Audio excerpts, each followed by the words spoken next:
आज हम सीखेंगे श्वसन के बारे में। पिछले वीडियो में हमने सीखा कि विभिन्न कार्य करने के लिए सजीवों को ऊर्जा आवश्यक होती है। यह ऊर्जा भोजन से प्राप्त होती है। पोषण यानी न्यूट्रिशन के प्रक्रम से सजीव अपना भोजन प्राप्त करते हैं।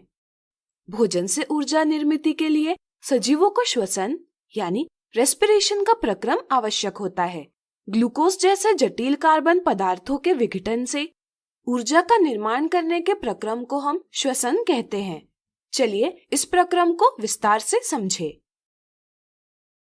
ऑक्सीजन की आवश्यकता के आधार पर हम श्वसन को वायवीय श्वसन और अवायवीय श्वसन इन दो प्रकारों में विभाजित कर सकते हैं। वायवीय श्वसन में ऑक्सीजन की उपस्थिति में ग्लूकोज को पूर्णतः कार्बन डाइऑक्साइड और जल में विखंडित किया जाता है और ऊर्जा प्राप्त की जाती है, जबकि अवायवीय श्वसन में ऑक्सीजन के बिना ग्लूकोज का विखंडन किया जाता है और ऊर्जा प्राप्त की जाती है। वायवीय श्वसन में अवायवीय श्वसन से अधिक ऊर्जा उत्पन्न होती है। इन दोनों विधियों का पहला चरण समान है। इसमें कोशिका के कोशिका द्रव्य यानी साइटोप्लाज्म में ग्लूकोज इस 6 कार्बन वाले अणु यानी मॉलिक्यूल का 3 कार्बन वाले अणु पाइरुवेट में विखंडन किया जाता है और ऊर्जा उत्पन्न की जाती है। प्राप्त पाइरुवेट से भी ऊर्जा का निर्माण किया जा सकता है, लेकिन इसकी विधि भिन्न हो सकती है। जैसे कोशिकांग यानी सेल ऑर्गेनल माइटोकॉन्ड्रिया में ऑक्सीजन की उपस्थिति में पाइरुवेट के अणु का विघटन कार्बन डाइऑक्साइड के 3 अणु और जल में होता है, जिसके दौरान ऊर्जा उत्पन्न होती है। इस प्रक्रम में ऑक्सीजन उपस्थित होता है, इसलिए हम इसे वायवीय श्वसन यानी एरोबिक रेस्पिरेशन कह सकते हैं। यीस्ट जैसे जीवों में किण्वन यानी फर्मेंटेशन के दौरान ऑक्सीजन के अनुपस्थिति में पाइरुवेट का इथेनॉल और कार्बन डाइऑक्साइड में विघटन किया जाता है, जिससे ऊर्जा उत्पन्न होती है। ऑक्सीजन के अनुपस्थिति में ऊर्जा निर्मित होने के कारण हम इसे अवायवीय श्वसन यानी एनएरोबिक रेस्पिरेशन कह सकते हैं। कभी कभी ज्यादा शारीरिक काम करने के दौरान ऊर्जा की आवश्यकता बढ़ जाती है।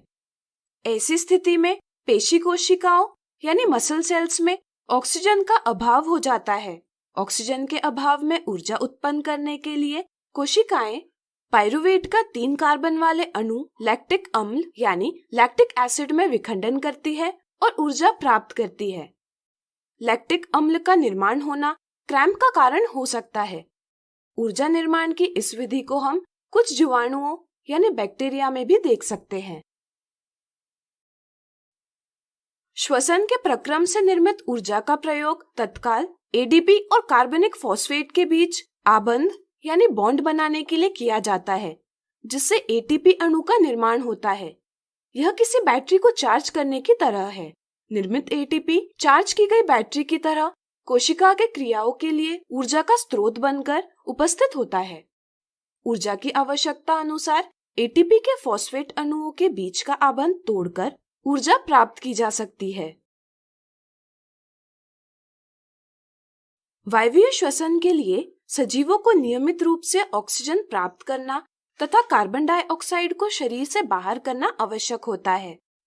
पर्यावरण में ऑक्सीजन शरीर के अंदर लेना तथा कार्बन डाइऑक्साइड शरीर के बाहर निकालना श्वासन यानी ब्रीदिंग कहलाता है। श्वासन श्वसन प्रक्रम का एक भाग है। विभिन्न जीवों में श्वासन की अलग अलग विधियां देखी जा सकती है। एक कोशिक जीवों में गैसों का आदान प्रदान विसरण यानी डिफ्यूजन से किया जाता है। पौधों में गैसों का आदान प्रदान रंध्र यानी स्टोमेटा द्वारा होता है। कोशिकाओं के बीच में अंतरकोशिकीय अवकाश यानी इंटरसेलुलर स्पेस होता है, जिसके कारण सभी कोशिकाएं वायु के संपर्क में रहती हैं। वे विसरण द्वारा कार्बन डाइऑक्साइड और ऑक्सीजन का आदान प्रदान करती हैं। दिन में प्रकाश संश्लेषण की प्रक्रिया होती है, इसलिए श्वसन के दौरान कोशिकाओं में निर्मित कार्बन डाइऑक्साइड प्रकाश संश्लेषण यानी फोटोसिंथेसिस में प्रयुक्त होता है। इसलिए दिन में कोशिकाओं से ऑक्सीजन का निष्कासन होता है। रात्रि में प्रकाश संश्लेषण की प्रक्रिया नहीं होती, इसलिए कोशिकाओं से कार्बन डाइऑक्साइड का निष्कासन किया जाता है। जल में रहने वाले जीव जल में विलेय ऑक्सीजन यानी डिसॉल्व्ड ऑक्सीजन से ऑक्सीजन प्राप्त करते हैं। मछली मुंह से जल शरीर के अंदर लेती है और जल को बलपूर्वक क्लोम यानी गिल्स तक पहुंचाती है। यहाँ रुधिर यानी ब्लड जल में से विलेय ऑक्सीजन ले लेता है। श्वसन के लिए स्थलीय जीव यानी टेरेस्ट्रियल ऑर्गेनिजम्स वायुमंडल से ऑक्सीजन प्राप्त करते हैं। वायु की तुलना में जल में विलेय ऑक्सीजन की मात्रा कम होती है, इसलिए स्थलीय जीवों की तुलना में जलीय जीवों की श्वास दर द्रुत होती है। विभिन्न स्थलीय जीवों में भिन्न अंगों द्वारा ऑक्सीजन अवशोषित होता है। मनुष्य में वायु नासाद्वार यानी नॉस्ट्रिल्स से शरीर के अंदर प्रवेश करती है। नासाद्वार के मार्ग में महीन बाल और श्लेष्मा यानी म्यूकस की परत होती है। ये महीन बाल और श्लेष्मा शरीर के अंदर जाने वाली वायु का निस्पंदन यानी फिल्टर करते हैं, जिससे वायु में उपस्थित धूल और अशुद्धियां शरीर के अंदर प्रवेश नहीं करती। इसके बाद वायु ग्रसनी यानी फैरिंक्स और कंठनली यानी लैरिंक्स से होकर श्वास नली यानी ट्रकिया में पहुंचती है। वायु मार्ग निपतित यानी कोलैप्स न हो, इसलिए श्वास नली में उपास्थि के वलय रिंग्स ऑफ कार्टिलेज उपस्थित होते हैं। श्वास नली से दो श्वसनी यानी ब्रोंकाई निकलती है। एक श्वसनी एक फुफ्फुस यानी लंग में जाती है। फुफ्फुस के अंदर श्वसनी श्वसनिकाओं यानी ब्रोंक्यूल्स में विभाजित होती है। श्वास नली से वायु श्वसनी और श्वसनिकाओं से होकर फुफ्फुस में प्रवाहित होती है। फुफ्फुस के अंदर श्वसनिकाएं कुपिका यानी एल्वियोलाई में अंतकृत हो जाती है। कुपिका अंगूर के गुच्छे जैसी दिखती है। कुपिकाओं की भित्ति में रुधिर वाहिकाओं यानी ब्लड वेसल्स का जाल होता है।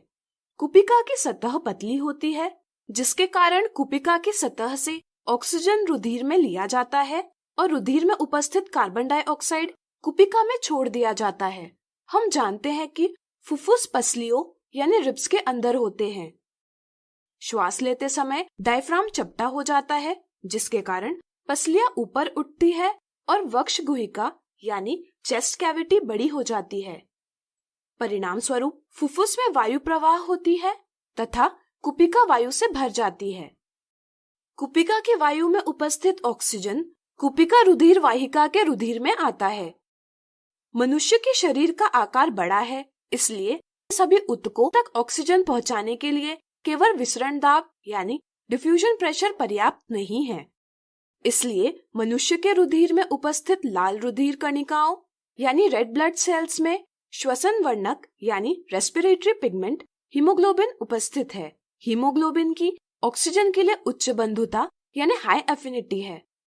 फुफ्फुस की वायु में से श्वसन वर्णक हीमोग्लोबिन ऑक्सीजन लेता है और शरीर के सभी ऊतकों और प्रत्येक कोशिका तक ऑक्सीजन पहुंचाता है।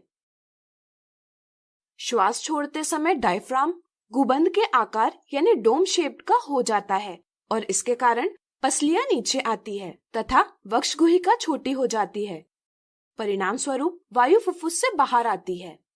वायु के अंदर आने और बाहर जाने की प्रक्रिया में फुफ्फुस के अंदर वायु का अविशिष्ट आयतन यानी रेसिडुअल वॉल्यूम रह जाता है। इस तरह कुपिका में ऑक्सीजन के अवशोषण और कार्बन डाइऑक्साइड के मोचन के लिए पर्याप्त समय होता है। तो आज हमने सीखा श्वसन के बारे में।